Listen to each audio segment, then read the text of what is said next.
Recording in progress.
सहनावतु सहनौ भुनक्तु सह वीर्यं करवावहै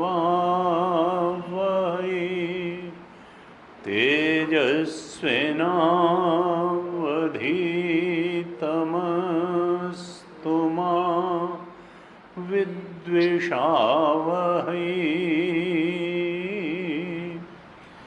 ओम शांति शांति शांति।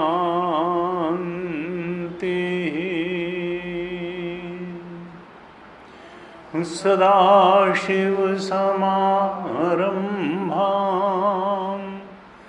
शङ्कराचार्यमध्यमाम् अस्मदाचार्यपर्यन्तां वन्दे गुरुपरम्पराम्।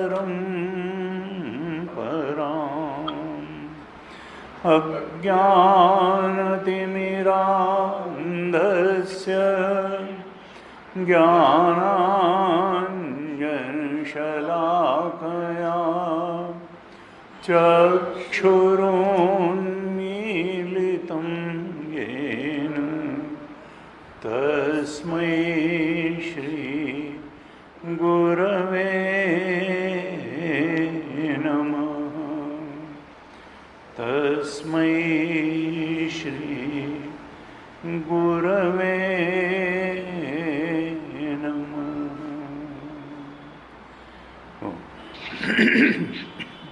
ध्यान श्लोकों को पाठ करते हैं।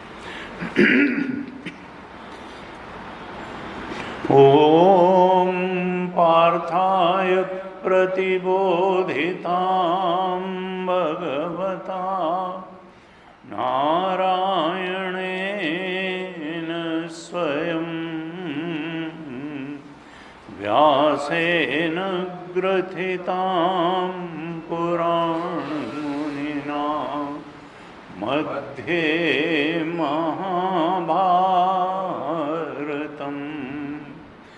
अद्वैतामृतवर्षिणीं भगवतीम् अष्टादशाध्यायिनीम् अम्ब त्वामनुसन्दधामि भगवद्गीते भवद्वेषिणीम्।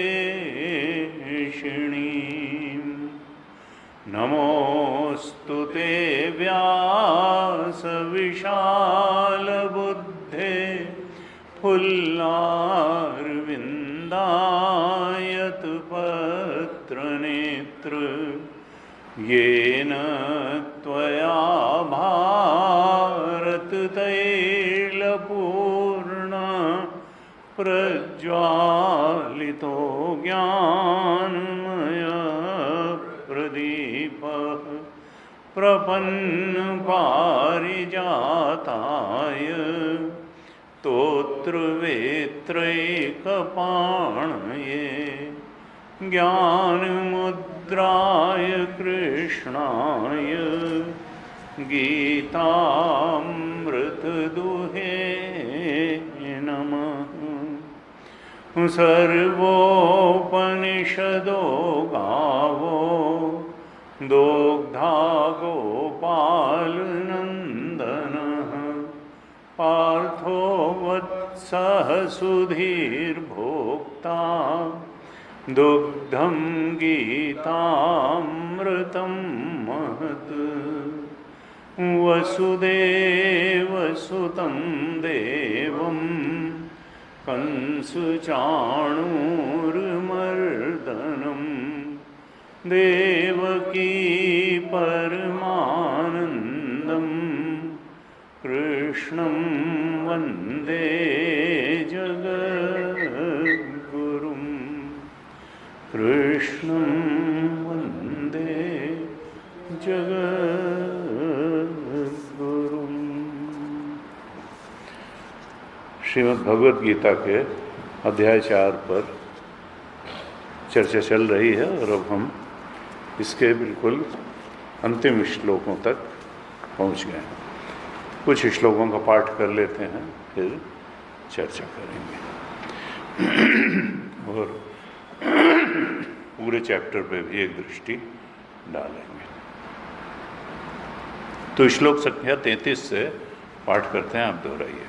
33 चैप्टर 4 भगवद गीता श्लोक नंबर 33।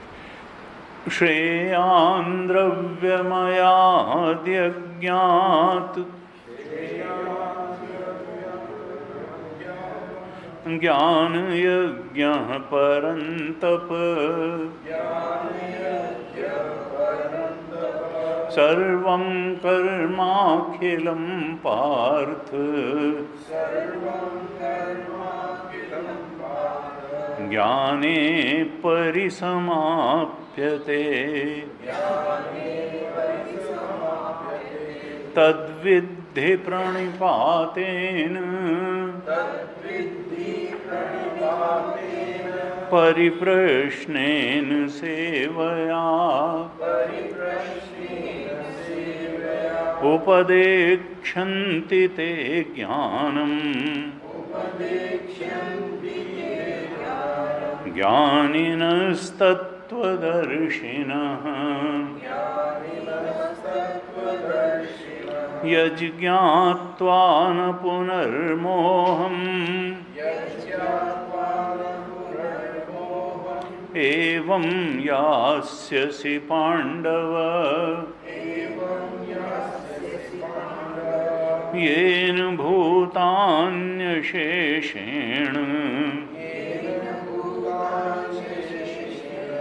द्रक्ष्यस्यात्मन्यथो मयि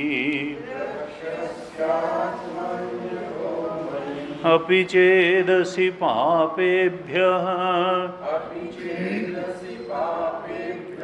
सर्वेभ्यः पापकृत्तमः सर्वं ज्ञानप्लवेनैव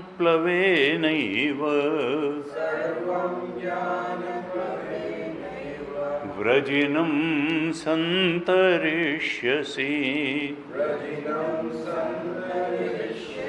यथैधांसि समिद्धोऽग्नि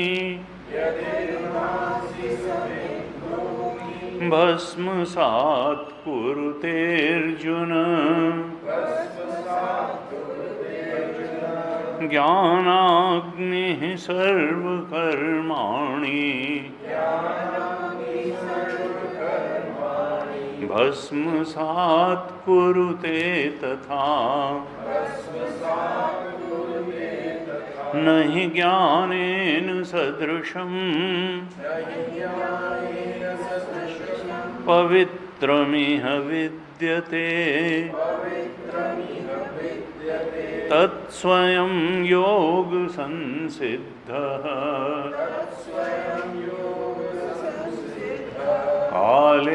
कालेनात्मनि विन्दति श्रद्धावान् लभते ज्ञानम् तत्परः संयतेन्द्रियः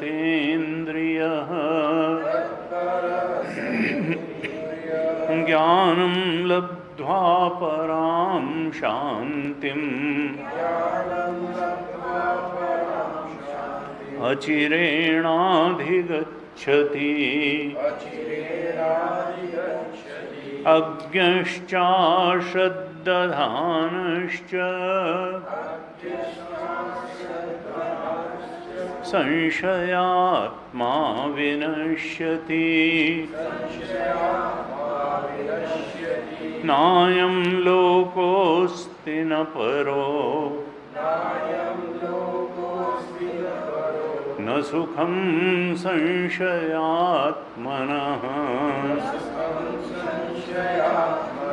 योगसंन्यस्तकर्माणम् ज्ञानसञ्छिन्न संशयम् आत्मवन्तं न कर्माणि निबध्नन्ति धनञ्जय तस्मादज्ञानसम्भूतम् हृत्स्थं ज्ञानासीनात्मनः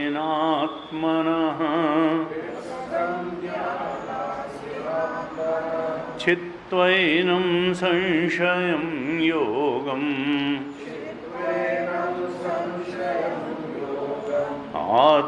आतिष्ठोत्तिष्ठ भारत आतिष्ठोत्तिष्ठ भारत।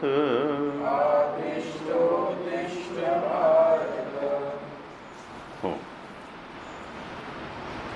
भगवान गीता जी के माध्यम से अर्जुन को परम सत्य का बोध कराने के लिए प्रयासरत है और इसी के लिए 18 अध्याय बोले। यद्यपि बीच बीच में जो बातें भगवान ने कही हैं, चाहे दूसरे अध्याय में हो, तीसरे अध्याय में हो, चौथे में हो और आगे भी, तो उसमें से कुछ बातों को ही साधक अगर ठीक से पकड़ ले, गहराई से उसको समझ ले और उतार ले, जो जीवन में उतारने की हैं उनको जीवन में उतार ले, जो दृष्टि में उतारने की हैं उनको दृष्टि में उतार ले, तो फिर वो परम सत्य के बोध को उपलब्ध हो जाएगा। क्योंकि परम सत्य कहीं से लाना नहीं है, परम सत्य तो हमारा स्वरूप ही है। ये जो अन्यथा चीज़ें हमने लाद रखी हैं अपने ऊपर, जो अन्यथा दृष्टियाँ लाद रखी हैं और जिनको हम बहुत बड़ा सत्य मान के बैठे हैं, और उस असत दृष्टि के सामने गीताकार भगवान कृष्ण की दृष्टि को भी महत्व देने को तैयार नहीं हैं। बस यही हमारी मूल समस्या है कि हम बुद्धिमान न होते हुए भी अपने को बुद्धिमान, हम सत्य को उपलब्ध न होते हुए भी ये मान के बैठे हैं कि हम सत्य को उपलब्ध हैं। हम अपनी भ्रांत दृष्टि को ही सत्य दृष्टि मान करके बैठे हुए हैं। हम अपने ओंकार स्वरूप को न जानते हुए वासनाग्रस्त चेतन को ही अंतिम बात मान के बैठे हैं। इच्छाओं में कैद चेतन को ही हम सबसे बड़ी बात मान के बैठे हैं, और फिर PFT बने बैठे हैं, परसीवर फीलर थिंकर। OET को भी सत्य मान रहे हैं, अपने को परसीवर फीलर थिंकर होना भी सत्य मान रहे हैं, अपने बॉडी माइंड इंटेलेक्ट को भी सत्य मान रहे हैं, और अपनी वासनाओं को भी सत्य मान रहे हैं। और वासनाओं की पूर्ति ही जीवन का उद्देश्य है, इस जीवन के लक्ष्य को भी सत्य मान रहे हैं। और गीताकार क्या कह रहे हैं कि तुम आत्मबोध को उपलब्ध हो, ओंकार स्वरूप को उपलब्ध हो, अपने सत्य स्वरूप को उपलब्ध हो, जब तक ये तुम काम करने में सफल नहीं होगे, तब तक शोक और मोह के पार नहीं जा सकते हो, जैसे अर्जुन नहीं जा पा रहा था।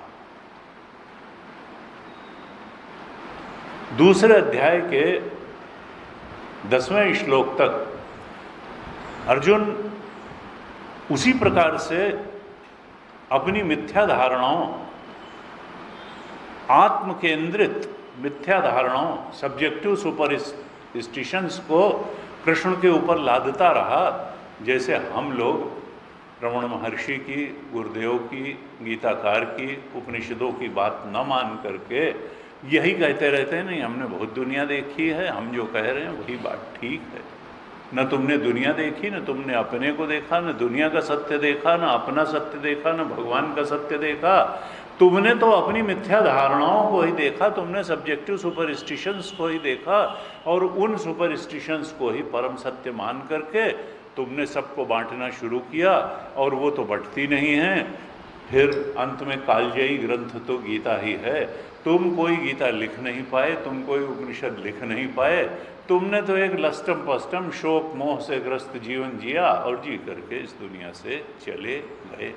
अर्जुन भी अगर शिष्यस्ते हम शादिमाम त्वाम प्रपन्नम, अगर कृष्ण के शरणागत न होता तो कृष्ण गीता बोलते भी नहीं, क्योंकि कहते हैं कि जो पूछे उसी को बताओ। वेदांत का एक सिद्धांत है कि जो पूछे उसी को बताओ, जितना पूछे उतना बताओ, और असम्मान पूर्वक पूछे तो मत बताओ। इसलिए जब तक अर्जुन बोलता रहा तो कृष्ण चुप रहे। दूसरे अध्याय के 11वें श्लोक से ही भगवान ने बोलना शुरू किया, और पहली बात तो यही बोली कि भाई तुम कुछ जानते समझते हो नहीं, फिर भी तुम जो है बुद्धिमानों जैसी बातें कर रहे हो। अशोच्यानन वशोचस्तुम प्रज्ञावादांश्च भा, तुम तो बहुत बड़े अपने को बुद्धिमान मान करके, जीवन की कोई समझ नहीं है, अपनी कोई समझ नहीं है, संसार की, भगवान की कोई समझ नहीं है, साधना की कोई समझ नहीं है कि कौन सा मार्ग है जिस पे चल करके उस परम सत्य तक पहुंच जाएंगे, जहाँ से हर चीज़ सत्य सत्य दिखेगी। संशयात्मा विनश्यति। देखिए अभी हमने पिछली कक्षा में ही कहा कि श्रद्धावान लभते ज्ञानम और संशयात्मा विनश्यति। तुम्हारे अंदर अज्ञश्च अश्रद्धानश्च संशयात्मा, ठीक है अज्ञानी हो तो अश्रद्धालु तो न हो, श्रद्धा तो रखो, लेकिन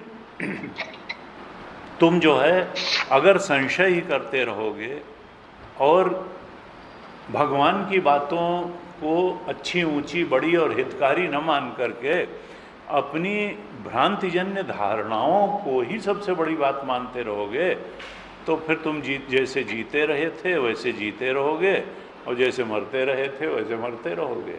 पुनरपि जन्म पुनरपि मरणम पुनरपि जननी जठरे शयनम, यही चलता रहेगा। तो भगवान ने जब बोलना शुरू किया दूसरे अध्याय के 11वें श्लोक से, तो वहाँ से भाष्य लिखा। उसके पहले की तो कोई बात भगवान शंकराचार्य ने भाष्य लिखने लायक मानी ही नहीं है। दूसरे अध्याय के 11वें श्लोक से भाष्य लिखना शुरू किया, और वहाँ पर सबसे पहले लिखा कि अर्जुन की दिक्कत क्या थी, और हम सब की वही दिक्कत है। तो दूसरे अध्याय के 11वें श्लोक पे भाष्य जो गीता प्रेस की किताब है उसमें 26 पन्ने से है। तो 26 पन्ने पे वो क्या कहते हैं, प्रारंभ में ही लिखते हैं भगवान शंकराचार्य कि अहमेशाम, उसकी दिक्कत क्या थी कि मैं के बारे में भी वो भ्रांत धारणा लिए हुए था, और मेरे के बारे में भी भ्रांत धारणा लिए हुए था। ये दो भ्रांत प्रत्यय हमारे जीवन में हैं। हम जो मैं का स्वरूप है उसको जानते नहीं है, ना जानना चाहते हैं। अगर कोई बताता है तो गुस्सा करते हैं कि नहीं नहीं हम ये नहीं हो पाएगा, हम सब ठीक हैं, ऐसे ही हैं, ये शरीर ही मैं है, हैं? उनका शरीर को मैं मानना ये जानवरी वृत्ति है, ये पशुता है।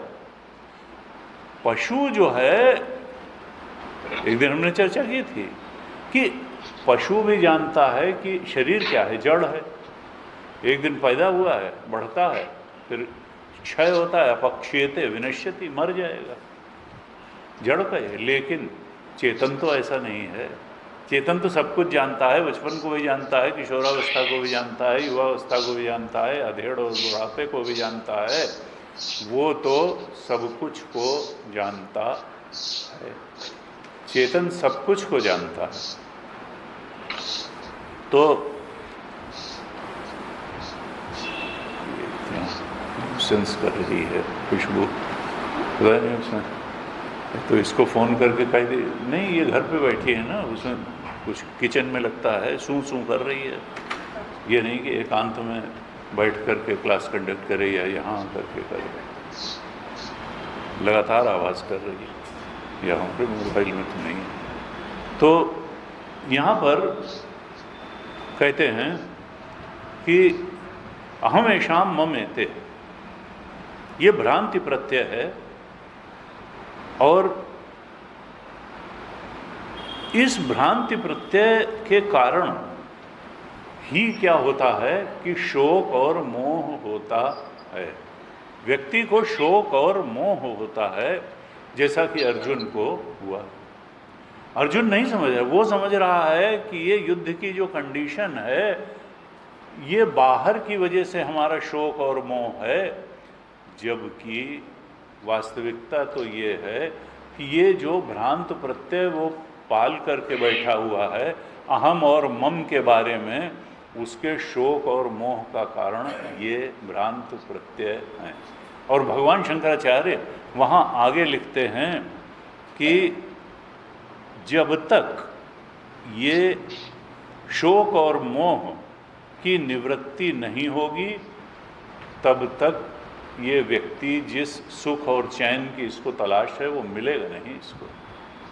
कुछ लोग I am proud of my ये, I am proud of my ये, I am proud of my muscle power, I am proud of my money power.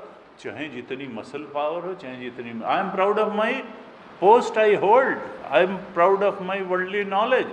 कुछ तुम्हें वो शोक मोह से निवृत्ति नहीं देगी जब तक ये भ्रांत प्रत्यय अहमेशाम मम एते, ये भ्रांत प्रत्यय और इनके परिणाम स्वरूप उत्पन्न शोक और मोह निवृत्त नहीं होंगे। कहा ये शोक और मोह संसार के बीज रूप हैं। जब तक ये संसार बीजभूत हो शोक मोह हो, और ये निवृत्त कैसे होंगे?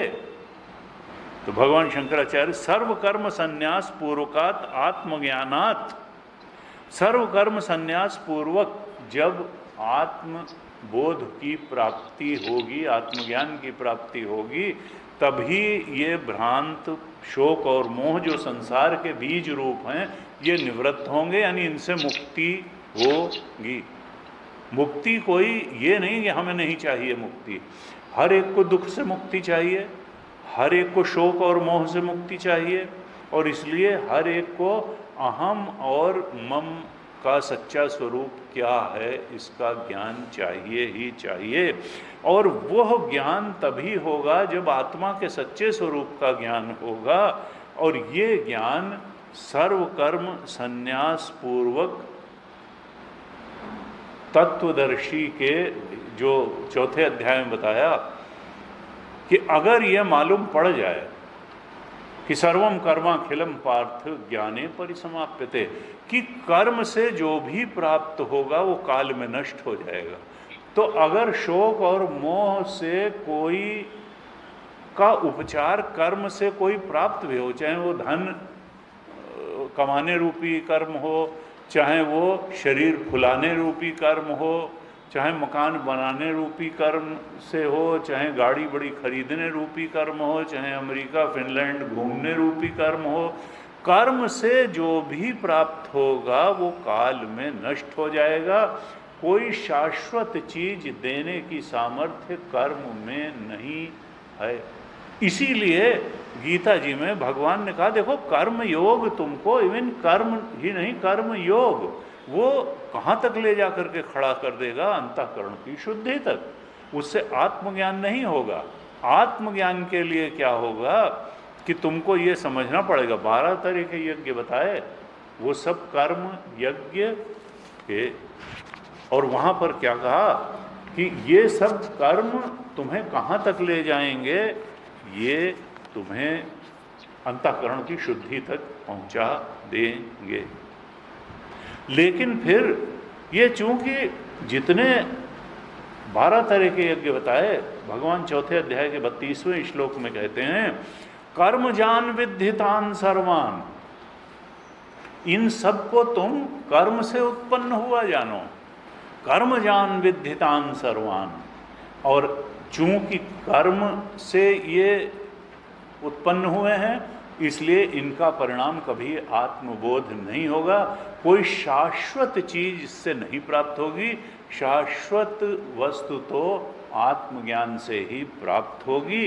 तो तुम ये जान लो, इसलिए कि श्रेयान द्रव्यमयाद यज्ञ ज्ञान यज्ञ परंतप, ज्ञान यज्ञ इन कर्म यज्ञों से बहुत श्रेष्ठ है। और सर्वम कर्माखिलम पार्थ ज्ञाने परिसमाप्यते, इन सारे कर्मों, कर्म योग की भी, कर्म यज्ञों की, द्रव्य यज्ञों की समाप्ति ज्ञान यज्ञ में हो जाती है, क्योंकि ज्ञान यज्ञ से ही आत्मबोध हो सकता है। तो कर्म योग की भी उपयोगिता है, लेकिन उसके फल की एक सीमा है, अंतःकरण की शुद्धि। और उसके बाद में ये जानना पड़ेगा कि ज्ञान का क्या महत्व है, और सारे कर्मों की समाप्ति ज्ञान में हो जाती है। उस शुद्ध अंतःकरण के साथ फिर क्या करे, भगवान ने बहुत स्पष्ट रूप से कहा कि जब ये बात समझ में आ जाए कि श्रेयान द्रव्यमयाद यज्ञ ज्ञान यज्ञ, तो सर्वम कर्माखिलम की ज्ञान ही सबसे बड़ी चीज़ है, आत्मज्ञान सबसे बड़ी चीज़ है। उसी से शोक और मोह संसार बीज की निवृत्ति होगी, परम सत्य का बोध होगा।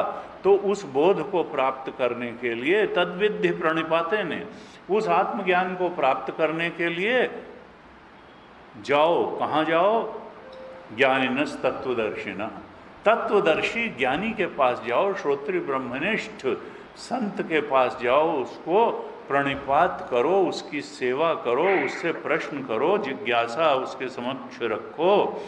और अगर वो ऐसे अधिकारी शिष्य को पाएंगे तो उपदेक्षन्ति ते ज्ञानम, वो जरूर उपदेश करेंगे, जिससे तुम्हारे शोक मोह रूपी संसार बीज का नाश हो जाएगा। जो तुम्हारा भ्रांत प्रत्यय था, अहम येषाम ममेते, कि मैं ये शरीर हूँ और ये मेरे इस शरीर के सब संबंधी हैं, और ये तो मेरे भाई, इनके बिना तो जीना जो है, तेरे बिना भी क्या जीना, उन्होंने कहा तेरे बिना ही जीना, यही तो जंजाल है कि हमने मान रखा है कि, उन्होंने कहा ये पशुता है। अगर हम कहें कि भाई आत्मज्ञान है क्या, क्या उपदेश करेंगे, कहते हैं देखो पशु क्या करता है, पशु भी चेतन है, हम भी जानते हैं, और पशु भी चेतन अगर न होता पशु, तो जब उस पर कोई हमला करता है शेर, गाय और हिरण पे, तो भागता नहीं। हम इस दीवार को तोड़ने की कोशिश करें तो दीवार कोई विरोध नहीं करेगी, न भागी, अब बनाना हो बना लो, तोड़ना हो तोड़ दो, उस पर कोई फर्क ही नहीं। तो चेतन क्या है कि चेतन को सुख दुख, इसीलिए कंप्यूटर चेतन नहीं है, क्योंकि कंप्यूटर में भोक्ता भाव नहीं है, कंप्यूटर को सुख दुख की अनुभूति नहीं होती। चेतन को तो में भोक्ता भाव है, उसको सुख दुख की अनुभूति होती है, वहाँ आनंदमय कोश बैठा हुआ है, केवल विज्ञानमय कोश तक ही नहीं है। तो अब पशु जो है वो चेतन भी है और जड़ भी है, उसको जो है, शेर को इससे कोई मतलब नहीं है कि इसकी चेतना का धरातल क्या है और ये क्या है, उसको तो बस वो मांस दिखाई दे रहा है, वो चाहे आदमी का हो, चाहे ब्रह्मज्ञानी का हो, और चाहे जो है हिरण का हो, और चाहे जिसका हो, चाहे अजगर का हो, वो अपना खा लेगा। और कहते हैं कि जिसका चेतन जितने लो लेवल पर है उसको बहुत ज़्यादा फर्क भी नहीं पड़ता है। मूर्ख का जो सबते भले वे मूढ़ जिन्हें न व्यापय जगत गति, तुलसीदास जी ने कहा वो गजब के मूर्ख सबसे अच्छे हैं जो ज़्यादा किसी बात की परवाह ही नहीं करते, न सोचते ज़्यादा हैं, न समझते ज़्यादा हैं, न कोशिश करते हैं किसी बात को सोचने समझने की। जो आया वो ले लिया, जो चला गया सो चला गया, नॉट मच कंसर्न्ड हैं। हमारे मित्र कहते हमारे बड़े भैया 8 साल से अमेरिका में ने, and he has adopted all the American habits including not much concerned for anything in life except कि अपने फाइनेंशियल और अपने शरीर, न बाकी किसी से नॉट मच कंसर्न। तो ये कहते हैं कि जो लोअर चेतन के लेवल पे है उसको हिरण को पकड़ करके या जेबरा को पकड़ करके जब शेर खाता है तो आदमी जितना छटपटाएगा वो उतना नहीं छटपटाता है, तो सरेंडर कर देता है और फिर वो ठीक है अपना जैसे भी उसकी अगली यात्रा होगी। तो लेकिन ये चेतना मनुष्य में बहुत ऊपर है। हम जानते हैं कि हम शरीर हैं, जड़ भी हैं, लेकिन हम बहुत कॉन्शियस हैं कि हम चेतन हैं। हम तो अपनी सामाजिक स्थिति के प्रति भी चेतन हैं, हम अपनी आर्थिक स्थिति के प्रति चेतन हैं, हम शारीरिक स्थिति के प्रति चेतन हैं। हम तो जाने किस किस चीज़ के प्रति हम कॉन्शियस हैं, चेतन हैं। अब ये आत्मज्ञान नाम की चीज़ क्या है? हमने चेतना के पीएफटी का स्तर अपने को मान रखा है। हम परसीवर, फीलर, थिंकर स्तर के चेतन हैं और ऑब्जेक्ट, इमोशन, थॉट को बहुत बड़ा सत्य मान रखा है और बस ज़्यादा से ज़्यादा अनुकूल तरीके से ऑब्जेक्ट, इमोशन, थॉट हमको मिल जाए, यही जीवन का लक्ष्य है, यही परसीवर, फीलर, थिंकर या जीव का लक्ष्य है।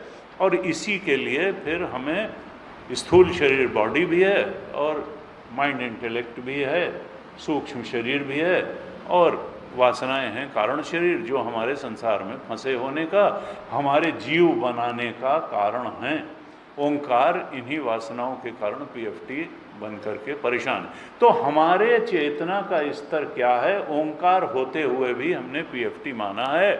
और आत्मज्ञान का मतलब क्या है कि हम कुछ वैसी साधना करें कि हम पीएफटी के लेवल से उठ करके ओंकार के लेवल तक अपने को समझ लें, जान लें, अनुभव कर लें, उस बोध में शाश्वत रूप से स्थित हो जाएं। यही मुक्ति है।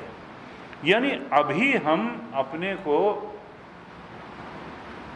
30% चेतन और 70% शरीर मान रहे हैं, या कभी 40% चेतन और 60% शरीर मान रहे हैं। हो सकता है 50% चेतन 50% शरीर मान रहे हों, हो सकता है 70%। जैसे जैसे हमारी आध्यात्मिक उन्नति होती है, जैसे जैसे हमारी चेतना का, आध्यात्मिक उन्नति का अर्थ क्या है? चेतना का उत्कर्ष, चेतना का उत्कर्ष।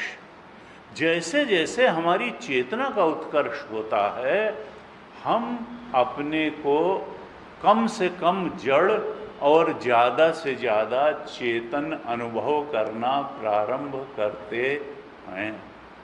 कर्म योग से ये बात सिद्ध होती है। अंतःकरण जब शुद्ध होता है और जब सद्गुरु का ज्ञान हमको प्राप्त होता है, श्रोत्रिय ब्रह्मनिष्ठ का, तो वो क्या ज्ञान देता है कि ये जितना % भी तुमने अपने को जड़ माना है, ये तुम्हारा सब्जेक्टिव सुपरस्टिशन है, ये तुम्हारी आत्म केंद्रित भ्रांति है, ये मिथ्या धारणा है कि तुम जड़ भी हो। तुम अपने चेतना को इतना उठाओ, इतना उठाओ, इतना उठाओ कि तुम इस निष्पत्ति तक पहुंच जाओ, गहरे निर्णय तक पहुंच जाओ, गहरे बोध तक पहुंच जाओ, इस गहरे ज्ञान तक पहुंच जाओ कि तुम 100% चेतन और 0% शरीर हो। ये शरीर से, शरीर एक टूल है, किसान जो है खुरपी में मैं बुद्धि कर ली, हमने शरीर में मैं बुद्धि कर ली, हमने वासनाओं में मैं बुद्धि कर ली, हमने बॉडी माइंड इंटेलेक्ट में मैं बुद्धि कर ली, और फिर हमने ऑब्जेक्ट इमोशन थॉट को में सत्य बुद्धि कर ली और उसी के पीछे पड़ गए। तो आत्मज्ञान है क्या? चेतना को इतना उत्कर्ष देना है, इतना उत्कर्ष देना है, इतना उत्कर्ष देना है कि हम इस बोध में दृढ़ता से प्रतिष्ठित हो जाएं कि हम 100% चेतन हैं। यही बात उपनिषद बताना चाह रहे हैं, यही बात गीता बताना चाह रही है। कैसे उस बोध में, यही आत्मबोध है, यही आत्मज्ञान है और यही ब्रह्मज्ञान है। ब्रह्मज्ञान क्यों है? हमने कई बार चर्चा की कि जब हम अपने अंदर जान लेंगे कि हम 100% चेतन हैं, तब ये भी जान लेंगे कि चेतन के टुकड़े नहीं हो सकते हैं। भाई आकाश के ही टुकड़े नहीं हो सकते हैं तो चेतन के टुकड़े कहाँ से हो सकते हैं?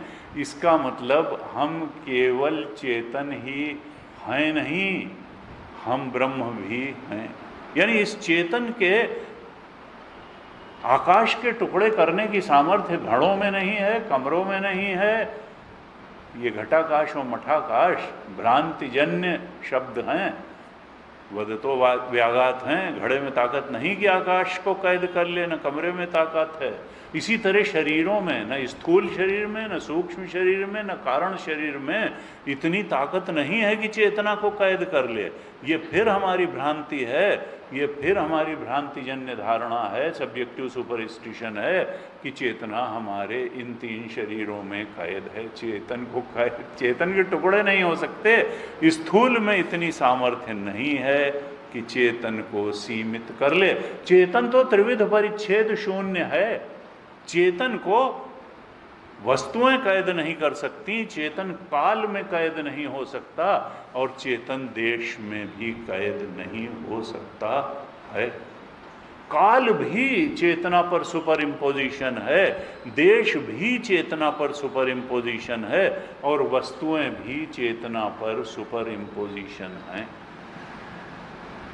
उपनिषद ने कहा, छांदोग्य उपनिषद में जहाँ तत्वमसि का 9 बार उपदेश हुआ और वहाँ पर श्वेतकेतु से उसके पिता कहते हैं, क्या तुमने उस तत्व को जाना जिसके जानने से सब कुछ जाना हुआ हो जाता है? उसने कहा नहीं, ऐसा कोई हो नहीं सकता है। घड़े को जानने से कपड़ा को थोड़ा जाना जाता है, न कपड़े को जानने। जो चीज़ जानी जाती है वो जानी जाती है, एक को जानने से सबको थोड़ा जाना जाता है। और अगर कोई ऐसी बात होती तो मेरे गुरु मुझे अवश्य बताते, और उन्होंने चूंकि नहीं बताया तो या तो ऐसी कोई बात है नहीं या वो भी नहीं जानते थे, तो मैं कैसे जान जाऊँ? तब वो कहते नहीं ऐसी है। एक मिट्टी को जान लेने से, मिट्टी से बने हुए सारे उपकरणों को जान लिया जाता है। लोहे को जान लेने से लोहे के बने सारे औजारों की असलियत मालूम हो जाती है। स्वर्ण को जान लेने से सोने से बने हुए सारे आभूषणों का तत्व ज्ञात हो जाता है। इसी तरह से इस सृष्टि में एक तत्व है, वो आत्म तत्व है, उसको जान लेने से ये पूरी सृष्टि को जान लिया जाता है। वही इस प्रतीयमान सृष्टि के पहले था, वही अभी भी है और वही बाद में भी रहेगा। बाकी जो कुछ है उसके अलावा वो भ्रांत अहम एषाम मम एते, ये संसार का बीज है, ये भ्रांतिजन्य प्रत्यय है और ये शोक मोह का कारण है। जब तक इसको सत्य मानते रहेंगे, जब तक हम नीलिमा को सत्य मानते रहेंगे, हर दिखने वाली चीज़ सत्य नहीं होती। नीलिमा में कपड़े नहीं रंगे जा सकते हैं, वो तो एक खेल है, मरीचिका के जल से प्यास नहीं बुझ सकती है।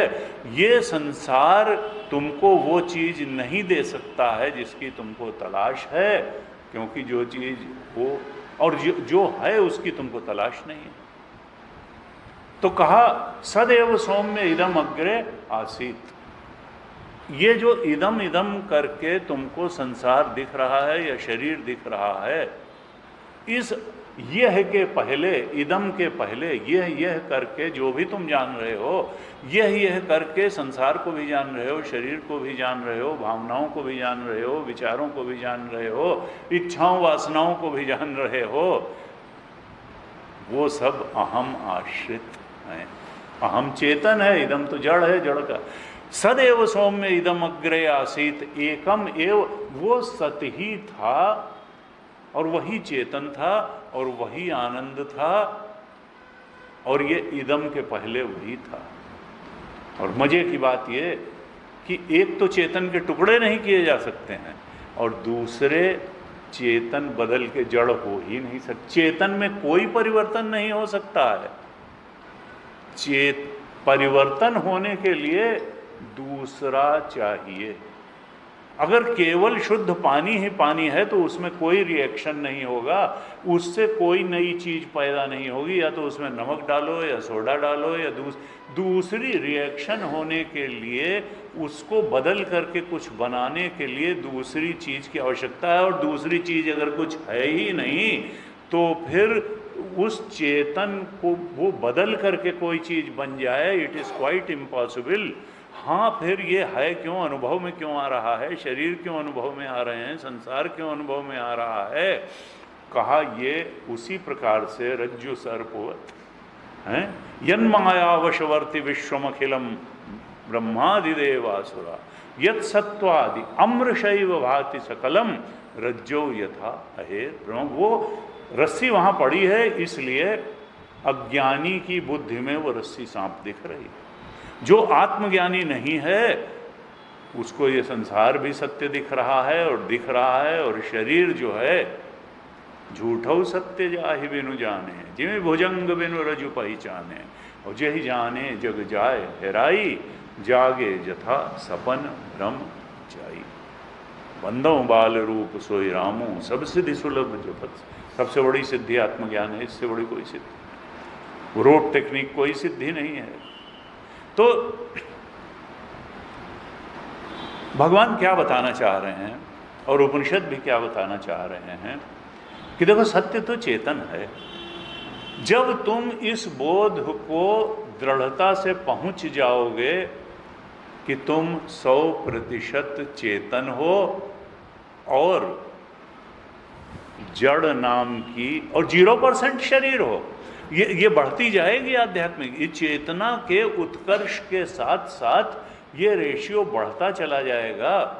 अभी अगर हम 50% अपने को शरीर और चेतन माने हैं तो एक दिन ये 80% चेतन और 20% शरीर पे पहुंचेगा, फिर 90 पे पहुंचेगा, फिर एक दिन वो शुभ घड़ी आएगी कि हम जान लेंगे कि हम 100% चेतन हैं और 0% शरीर हैं।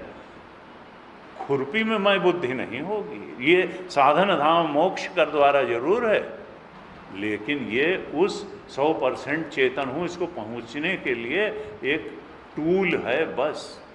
इसमें मैं बुद्धि करना, यही तो अज्ञान है, यही तो शोक मोह का कारण है, यही संसार का बीज है और ये जाना ही चाहिए। यही आत्मज्ञान है, यही ब्रह्म ज्ञान है, यही श्रद्धावान प्राप्त करता है, यही ज्ञान प्राप्त करता है। तो सदैव सौम्य इदम अग्रे आसीत एकम एव अद्वितीयम। भगवान शंकराचार्य ने मांडुक्य कारिका के भाष्य में लिखा, ये तो व्यक्तिगत स्तर पर हो गया, लेकिन फिर जिसने अपने अंदर जान लिया कि चेतन ही सत्य है, उसने बाहर भी जान लिया कि चेतन ही सत्य है। इदम करके जो है वो फिर शरीर हो या संसार हो, वो सत्य नहीं है। वास्तव में वो अस्तित्ववान ही नहीं है। वो अस्तित्ववान किसकी दृष्टि में है? अज्ञानी दृष्टा की दृष्टि में, वासनाग्रस्त चेतन की दृष्टि में ही वो सत्य रूप से उपलब्ध है।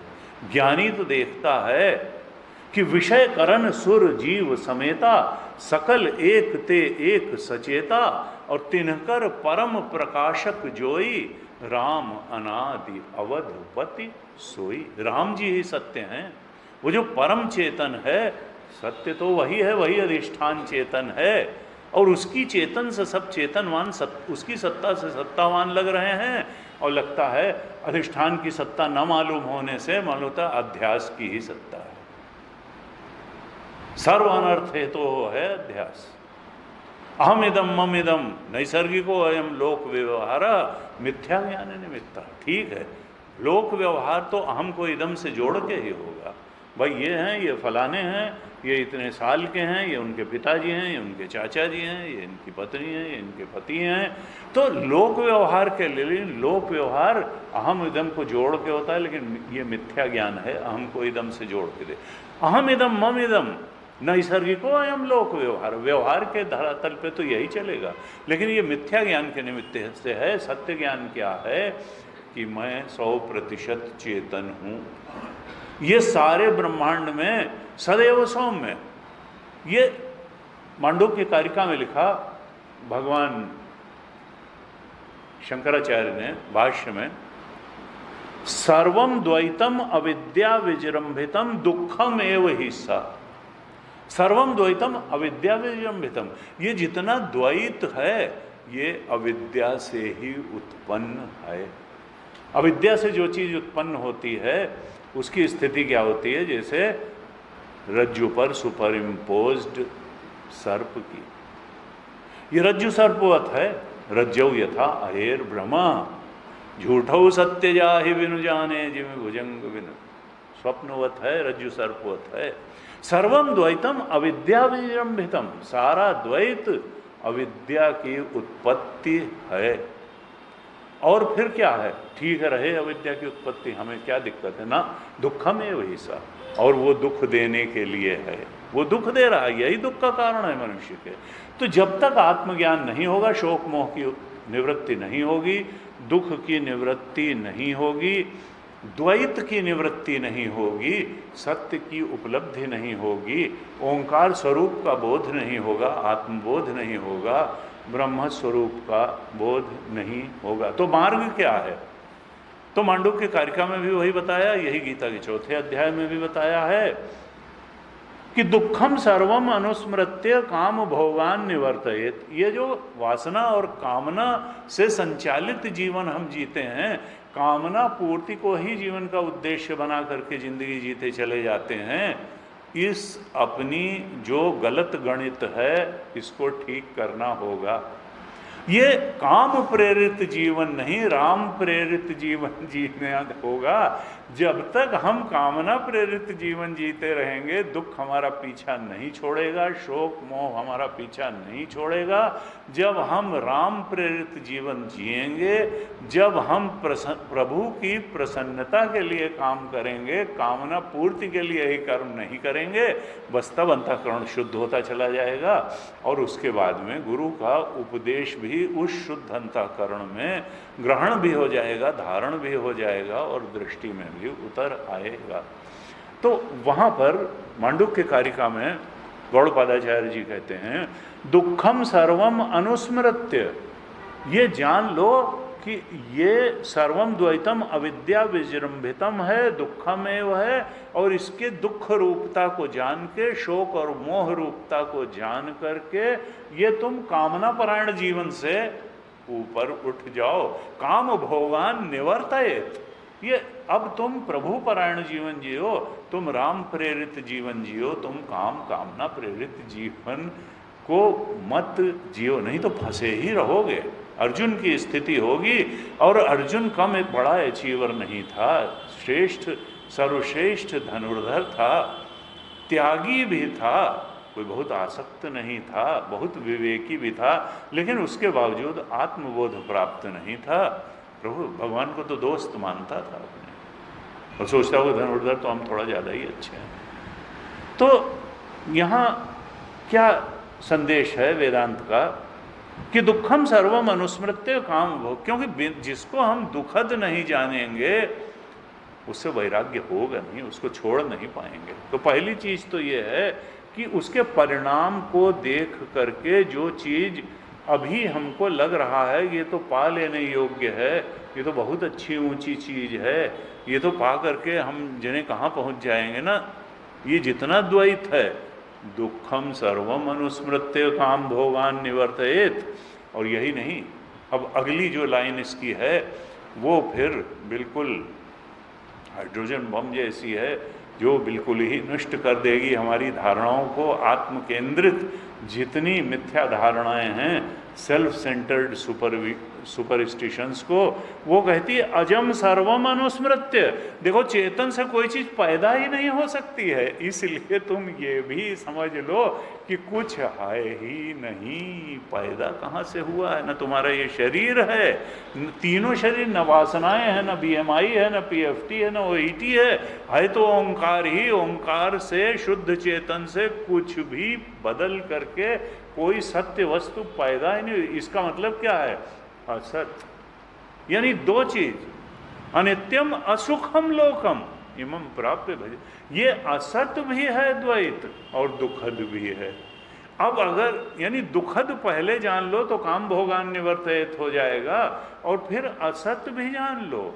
सत्य दो नहीं होते हैं, एकम सत विप्राह बहुधा वदन्ति, और वो चेतन ही सत्य है, जड़ सत्य नहीं है। अजम सर्वम अनुस्मृत्य जातम नैव तु पश्यति। जान लो कि कुछ पैदा वैदा नहीं हुआ है, ये अज्ञानी की दृष्टि में बहुत कुछ पैदा हुआ है। वो सांप जहां दिख रहा है वहां नहीं है, वो यहां है। अज्ञान जहां होता है वहीं अज्ञान जन्य वस्तु भी होती है। रस्सी में कहीं सांप नहीं है, सांप वहीं है जहां रस्सी का अज्ञान है। रस्सी का अज्ञान बुद्धि में है तो सांप भी बुद्धि में ही है, वो रस्सी में है ही नहीं। वहां तो ब्रह्म है, वहां जगत है ही नहीं। मनोदृश्यमिदं सर्वम यत्किंचित सचराचरम, और मनसो ही अमनी भावे द्वैतम नैवोपलभ्यते। मन जब अमनी दशा को, आत्मबोध को प्राप्त हो जाता है तो द्वैत कहीं है ही नहीं। तो गीता जी का भी यही संदेश है, और यही संदेश वेदांत का है कि देखो, तुम अपने इस मैं को, मैं का रमण महर्षि यही तो कहते हैं, खोजो मैं कौन हूं। तुम जड़ और चेतन की ग्रंथि हो या शुद्ध चेतन। तो जिस दिन हम ये इस बोध में गहराई से, इस ज्ञान में, इस बोध में, इस अनुभव में दृढ़ता से स्थित हो जाएंगे, हम 100% चेतन हैं और 0% शरीर हैं, तो जो है वो कुतर्क की लोग अपना कुतर्क करते रहेंगे। लेकिन फिर हमारी बुद्धि इतनी ही अगर शार्प होती तो फिर गीता की जरूरत क्या थी, उपनिषद की जरूरत क्या थी, श्रोत्र ब्रह्मनिष्ठ संतों की जरूरत क्या थी, रमण महर्षि की जरूरत क्या थी। अगर पड़ोसी के ही वाक्य सबसे ऊंचे, बड़े और अनुकरणीय होते और वही जीवन की समस्या का समाधान कर देते तो फिर रमण महर्षि की जरूरत क्या थी, भगवान शंकराचार्य की जरूरत क्या थी, गुरुदेव की जरूरत क्या थी, ये जो बड़े बड़े नानक देव जी की जरूरत क्या थी। जब उन्होंने कहा जूं सपना और पेखना ऐसे जग को जान, और इसमें साँचो कुछ नहीं नानक बिन भगवान। सत्य है तो राम जी ही सत्य हैं, चेतन सत्य है, आत्मा सत्य है, ब्रह्म सत्य है, और सत्य कुछ नहीं है। हम ढकेल करके और सत्य से बचने के लिए कितना भी प्रयास करें, सत्य तो पीछे दौड़े। और असत कभी सुख का कारण नहीं होता, जो असद है वो दुखद जरूर होगा, क्योंकि सत्य चित्त आनंद तो चेतन, जो चेतन है वही आनंद है और वही सत्य भी है। इसीलिए तो आत्मा का स्वरूप लक्षण कहा सच्चिदानंद, वही सत्य है, वही चेतन है और वही आनंद है। जो चेतन है, 100% चेतन है, वही 100% सत्य भी है और वही 100% आनंद भी है। हम लाख खोजें आनंद को संसार में और इंद्रियों के माध्यम से और मन के धरातल पर, सुख वो हमेशा भ्रांतिजन्य सुख होगा, दुख परिणामी सुख ही होगा।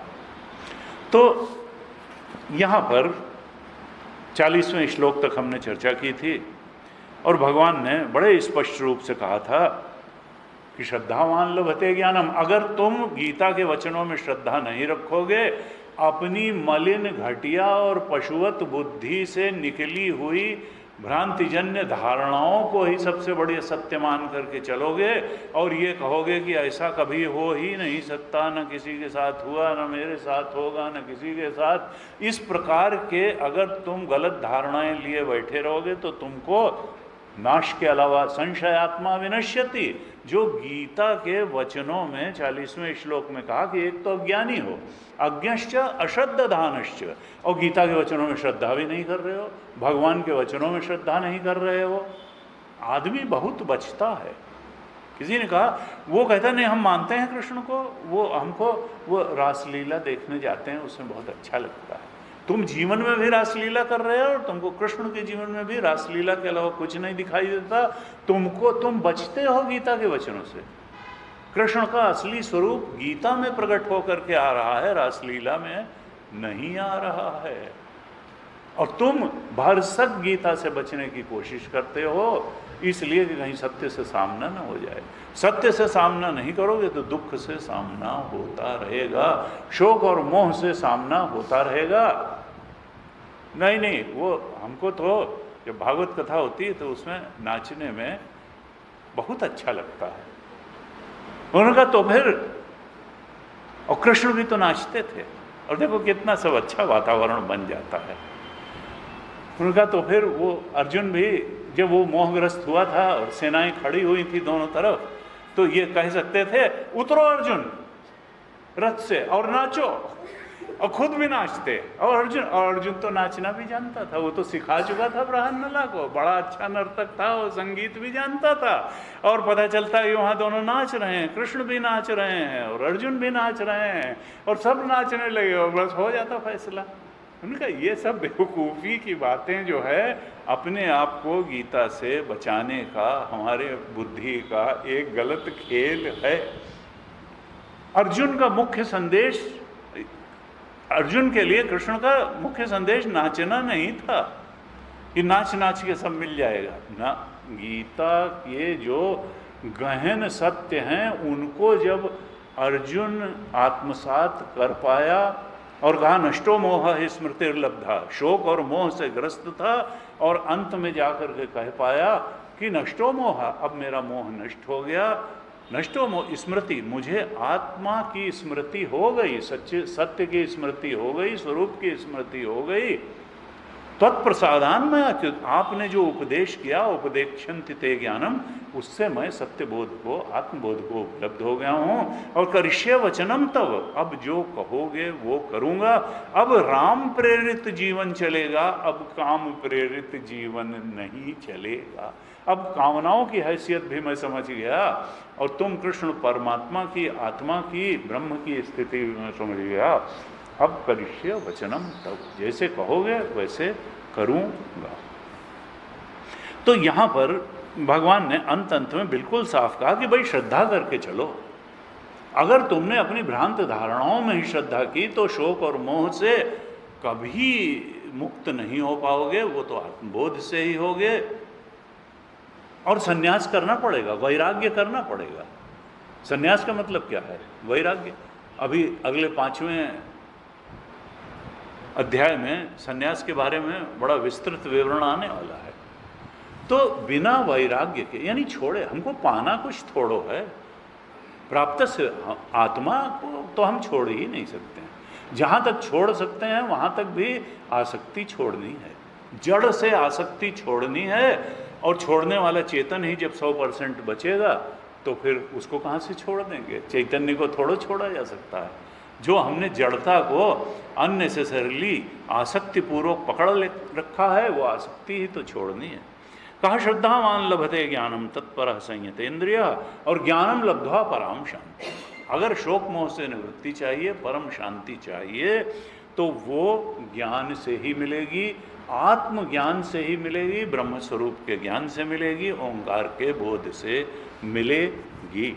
और इसके लिए गुरु के शरणागत हो करके प्रणिपात भी करना पड़ेगा, परिप्रश्न भी करना पड़ेगा, और सेवा भी करनी पड़ेगी, और तत्परता भी दिखानी पड़ेगी, और जितेंद्रियता, संयतेंद्रिय, इंद्रिय संयम भी दिखाना पड़ेगा। देखिए दूसरे अध्याय में 11 श्लोक संयम उपनिषद के रूप में भगवान ने बोले थे 58 से 68 तक। संयमोपनिषद ये नहीं है कि हम ऐसे ही जो है जैसे जी रहे हैं वैसे ही ना। वशे ही यस्य इंद्रियाणी तस्य प्रज्ञा प्रतिष्ठिता, जिसकी इंद्रियां अपने वश में हैं। क्यों? क्योंकि तप चाहिए, संयतेंद्रियता चाहिए, तत्परता चाहिए। और तप क्या है? शरीर का तप की बात, शरीर के स्तर की तो बात ही गीता नहीं करती है। सारी साधना मन की साधना है। और मनसस्य इंद्रियाणाम एकाग्रम परमम तप, मन और इंद्रियों की एकाग्रता, उनको आत्मचिंतन में लगाना, उनको भगवान के वचनों गीता के चिंतन में लगाना, यही सबसे बड़ा तप है, हैं? यज्ञ दान तपो, यज्ञ दान और तप पावनानि मनीषिणाम, जो मनीषी हैं उनको भी ये जो है, इनको भी ये, हरिओम देखिए जरा, आ रही है आवाज़ की नहीं आ रही? नहीं, उसमें देखिए, मोबाइल में देखिए तो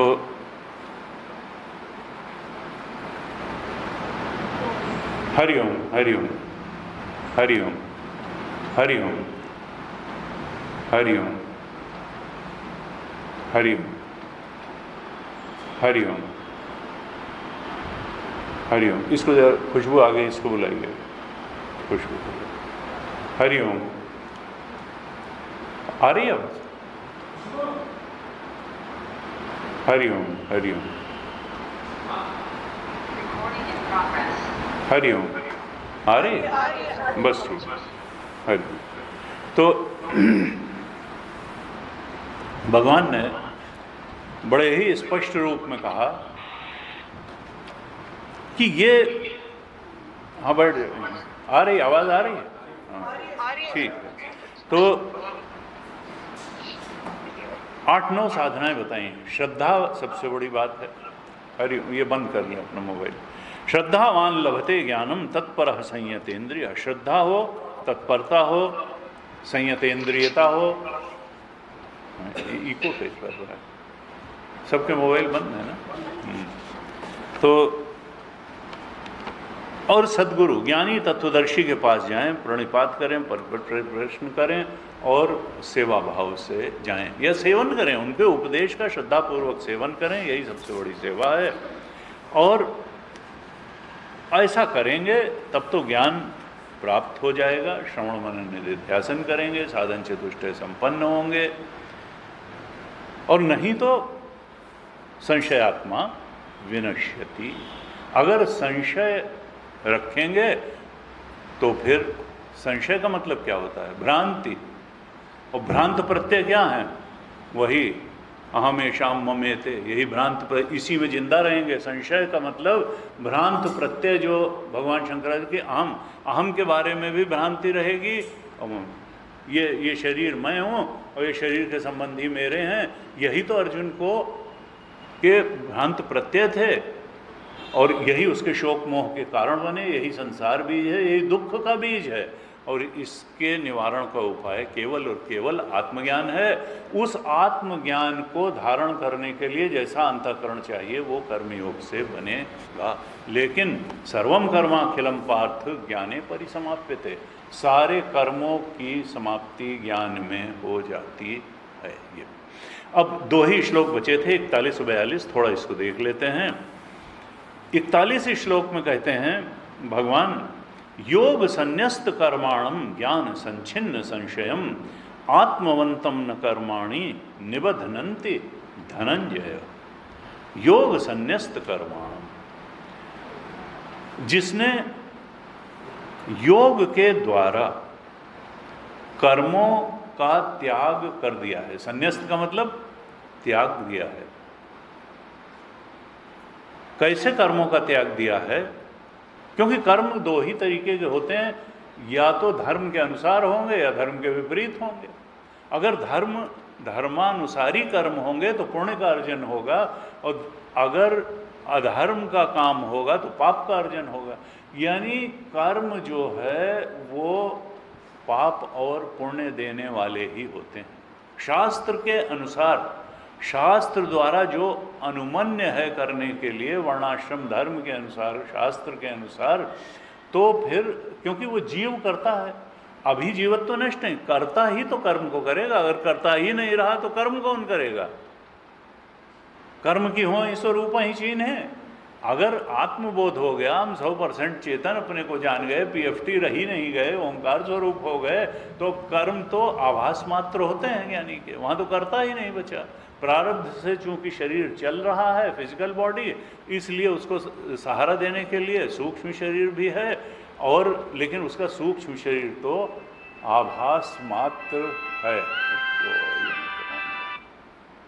उसका सूक्ष्म शरीर तो आभास मात्र है। आ रही आवाज? तो कहा योग संन्यस्त कर्माण, यहां पर योग से जिसने सारे कर्मों का त्याग कर दिया है। अब कर्मयोग से तो सारे कर्मों का त्याग होता नहीं, कर्मयोग तो अभी कर्ता वहां पर है, इसीलिए तो वो पागली हो गया।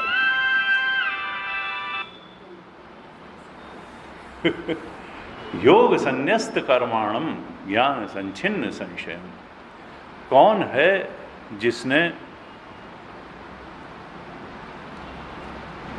कर्मों का त्याग कर दिया है? वो अब सुनिए पहले। हरिओम,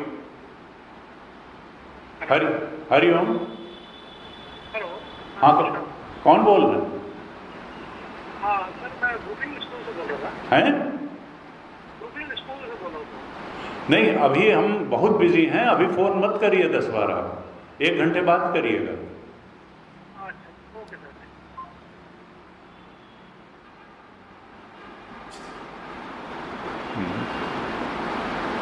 क्या है तो फिर से उसको करना। Recording in progress.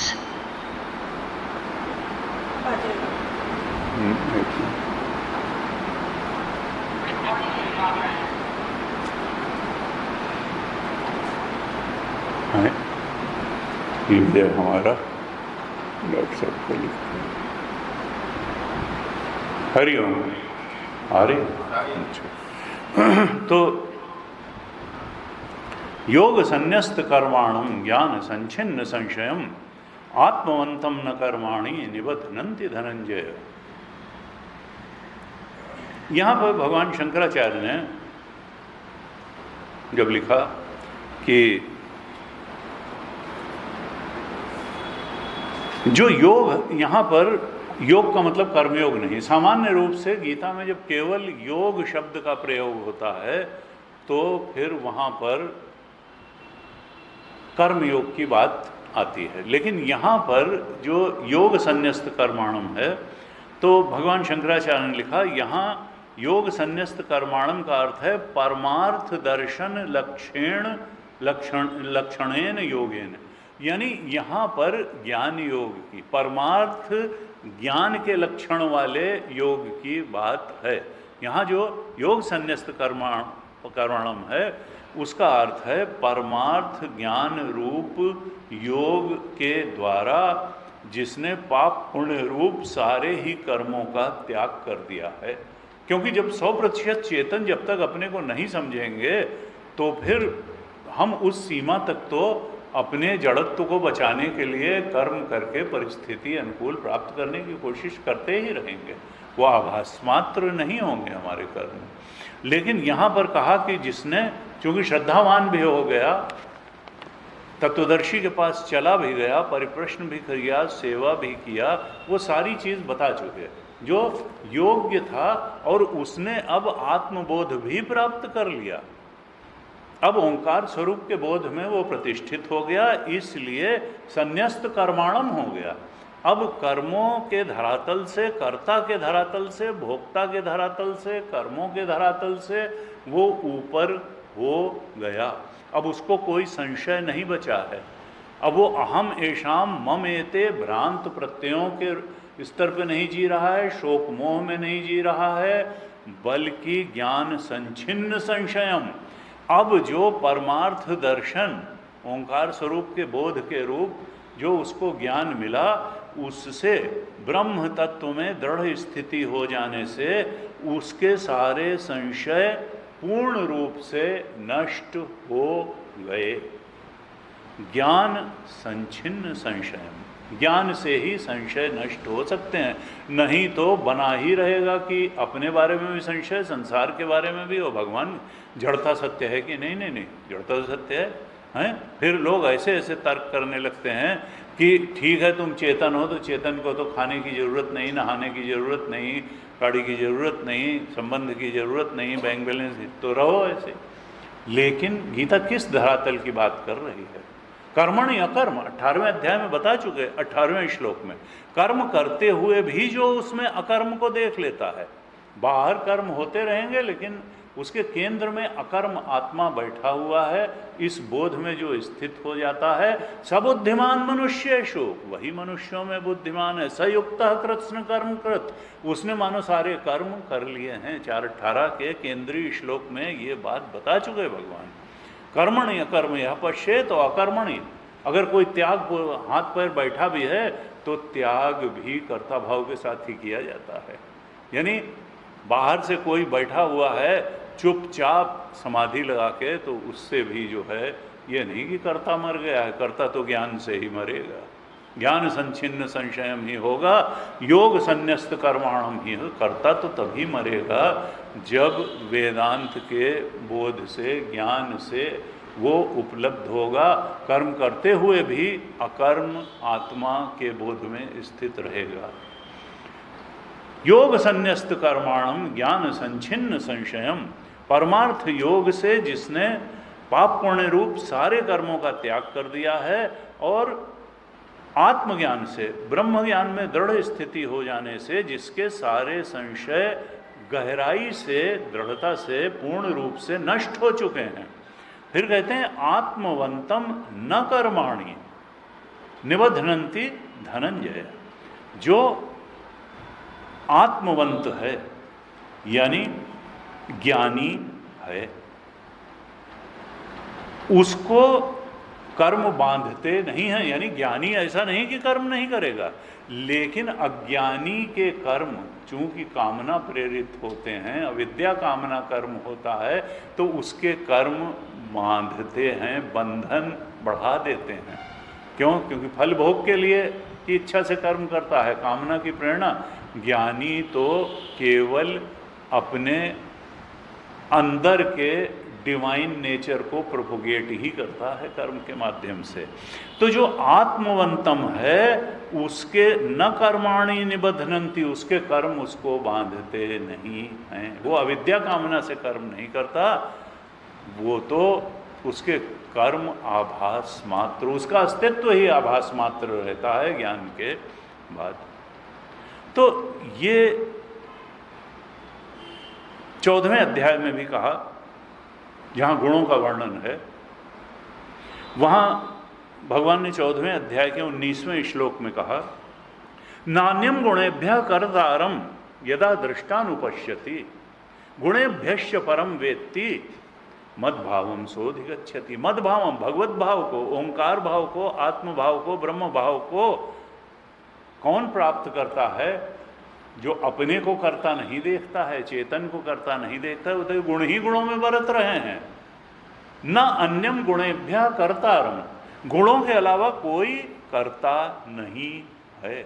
गुणा गुणेषु वर्तन्ते इति मत्वा न से, गुण ही गुणों में बरत रहे हैं। ये गीता में कई बार ये चीज़ कही कि गुण ही गुणों में बरत रहे हैं।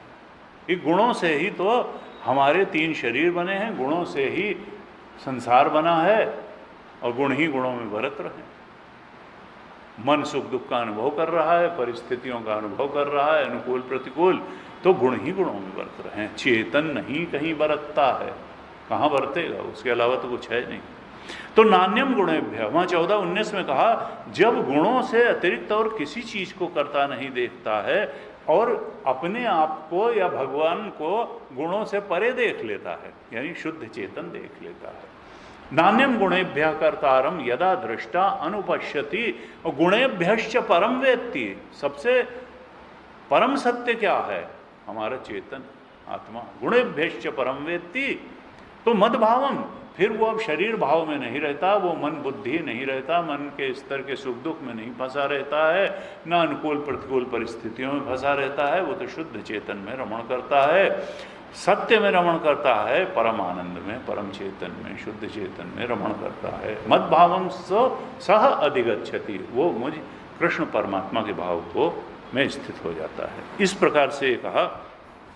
अंतिम 42वें श्लोक में क्या कहते हैं कि तस्मात्, अब ये यहाँ से एक प्रकार से ये 41 श्लोक जो था ये ज्ञान के प्रकरण का अंतिम श्लोक था।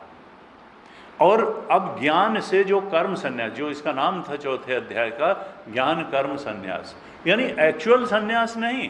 देखिए तीसरा अध्याय कर्मयोग का था और अगला जो 5वां आएगा वो कर्म संन्यास का अध्याय, यानी एक्चुअल संन्यास कर्म से, फिजिकल लेवल पे भी, भौतिक धरातल पे भी कर्म से। और ये क्या था, यहाँ भी ज्ञान से कर्म संन्यास, ज्ञान हो गया कि कर्मणि अकर्म यह पश्येत, कर्म करते हुए भी उसमें अकर्मात्मा का दर्शन हो गया।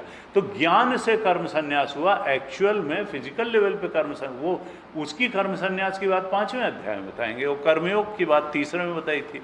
तो ये भगवान के प्रवचन से अच्छा प्रवचन कोई नहीं दे सकता है। तो ऐसे ये भगवान ने दिया, कर्मयोग के बाद में ज्ञान से कर्म संन्यास, और अब 5वें में कर्म संन्यास की बात बताएंगे। तो ये ज्ञान के प्रकरण का, ज्ञान से कर्म संन्यास के प्रकरण का अंतिम श्लोक था 41वां। अब 42वें श्लोक में स्पष्ट रूप से आज्ञा देते हैं अर्जुन को, और अर्जुन के माध्यम से हम लोगों को भी। क्या, ये तो आज्ञा वाला श्लोक है। कहते हैं तस्माद अज्ञान संभूतम हृत्स्थम ज्ञान असिन आत्मनः। ये जो अज्ञान है, यानी अविवेक से उत्पन्न जो दृष्टि है तुम्हारी कि तुम जड़ भी हो, चेतन भी हो, संसार भी सत्य है, वासनाएं भी सत्य हैं। अज्ञान जो अज्ञान है उसको, उस अज्ञान को कहाँ रहता है ये? कहा ये अज्ञान बुद्धि में ही तो है। वही ज्ञान बुद्धि में, जहाँ ज्ञान रहेगा वहीं अज्ञान भी रहेगा। ये बुद्धि ही अज्ञानी है, आत्मा कभी अज्ञानी हुआ ही नहीं। वो तो सच्चिदानंद है, वो तो ज्ञान स्वरूप है आत्मा। वो तो असंगो, वो कभी लिप्त भी नहीं हुआ किसी से, वो अभी भी उतना ही शुद्ध है। वो सत्स्वरूप है, वो ज्ञान स्वरूप है, और वो आनंद स्वरूप है। बुद्धि ही ज्ञानी और अज्ञानी बनती है, और सत्य असत्य में डामाडोल होती रहती है कि क्या सत्य है।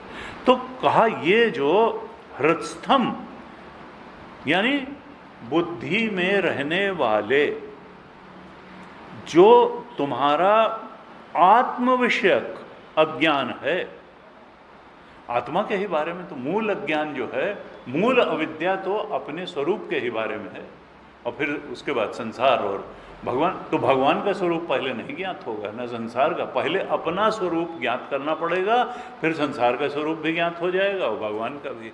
जिसने पहले जाना उसने अपने को जाना, अपने अंदर जिसने चेतन को जान लिया, परमात्मा को जान लिया, अपने को 100% चेतन जान लिया, वो जान लेगा कि बाहर भी 100% चेतन है। तुलसीदास चिद विलास जग बूझत बूझत बूझ है। भगवान भी 100% चेतन है, संसार भी अधिष्ठान चेतन है। तो कहा तस्माद अज्ञान संभूतम हृत्स्थम, ये जो बुद्धि में रहने वाला अविवेक से उत्पन्न दृष्टि है, अज्ञानी दृष्टि है, इसको तुम ज्ञान असिन से, ज्ञान दृष्टि से इस अज्ञान दृष्टि को खत्म कर दो, तलवार चला दो इसके ऊपर। असिन का मतलब तलवार, खड्ग।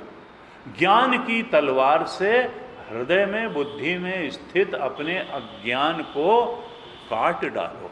ज्ञान असिन, और क्या करो? आत्मना, यानी अपने अज्ञान को, दूसरे के नहीं कि दूसरे को लेक्चर दे रहे हैं। ये गीता अपनी उन्नयन के लिए है, अपने जो है आत्मा के बोध के लिए है, अपने को 100% चेतन जानने के लिए है। ये आदेश वाक्य अर्जुन को कह रहे हैं कि इसलिए अर्जुन, जो मैंने चौथे अध्याय में बताया, या अभी तक पूरा ही बताया है, दूसरे अध्याय से लेकर के जो चौथे तक बोला, ये तुम्हारे अज्ञान को नष्ट करने के लिए ही मैंने बातें बोली हैं, और वो ज्ञान से ही नष्ट होगा। तो ज्ञान की तलवार से तुम हृदय में स्थित अविवेक को, अज्ञान को काट डालो, छेदन कर डालो। यथार्थ दर्शन रूप खड्ग के द्वारा अपने संशय को, अपने अज्ञान को नष्ट कर दो, स्वरूप ज्ञान रूप खड्ग से, तलवार से। छित्त्वैनम संशयम योगम, ये जो संशय तुमको है ना कि हमेशाम ममेते, और शोक मोह उसका, संसार बीज उसका कारण है, और शोक मोह में घिसट रहे हो, ये बिना स्वरूप ज्ञान के बोध के, बिना ज्ञान की तलवार चलाए इस अज्ञान के पर ये कटेगा नहीं। काट डालो इसको। छित्त्वैनम, इसको जो है तुम छेदन कर दो। ये जो संशय है इसका छेदन कर दो। और योगम आतिष्ठ, उत्तिष्ठ भारत, उसके बाद में तुम युद्ध रूप कर्म के लिए खड़े हो जाओ। यानी पहले आत्मज्ञान प्राप्त कर लो, और फिर जो तुम्हारा कर्तव्य है उसको पूरे जोर शोर से करो। ये नहीं कि अब हमें ज्ञान हो गया तो अब तो हम ठीक ही कह रहे थे, चलें भाई जंगल में और अपना वहाँ माला जपते हुए ना। योगम आतिष्ठ, तुम अब योग में स्थित हो करके और उत्तिष्ठ, अब खड़े हो जाओ। किसके लिए? युद्ध करने के लिए तुम खड़े हो जाओ। इस तरह से भगवान चाहते हैं हम लोगों से कि हम जिंदा रहें, हम काम करें, सब कुछ करें, लेकिन अपने सच्चे स्वरूप का ज्ञान प्राप्त करने के बाद, इस बात को गहराई से समझने के बाद कि हम 100% चेतन हैं और ये शरीर एक उपकरण है, एक साधन है कर्म करने के लिए। इसका सबसे अच्छा उपयोग करें और संसार की भलाई के लिए करें, और अपनी उन्नति को नेग्लेक्ट न करें। क्योंकि हम जो है, जीव अकेला आया जग में और अकेले जाना, और हमारा सबसे बड़ा कर्तव्य अपने प्रति यही है कि हम अपने को 100% चेतन महसूस करें, जान लें, उस बोध में स्थित हो जाएं, उस ज्ञान में स्थित हो जाएं, उस अनुभव में स्थित हो जाएं, अपने ओंकार स्वरूप का बोध हो, और वासना प्रेरित जीवन जीना खत्म करके कामना प्रेरित जीवन, राम प्रेरित, काम प्रेरित नहीं राम प्रेरित, और गीता और गुरु के आदेशों का पालन करते हुए उस बोध में स्थित रहते हुए जीवन जी। ये इस प्रकार से चौथा अध्याय पूर्ण होता है, और हम जो है अब अगली कक्षा से 5वें अध्याय पर चर्चा करेंगे। आज ओम पूर्णमदः पूर्णमिदं पूर्णात् पूर्णमुदच्यते पूर्णस्य पूर्णमादाय पूर्णमेवावशिष्यते। ओम शांतिः शांतिः शांतिः। हरिः ओम श्री गुरुभ्यो नमः। हरिः ओम।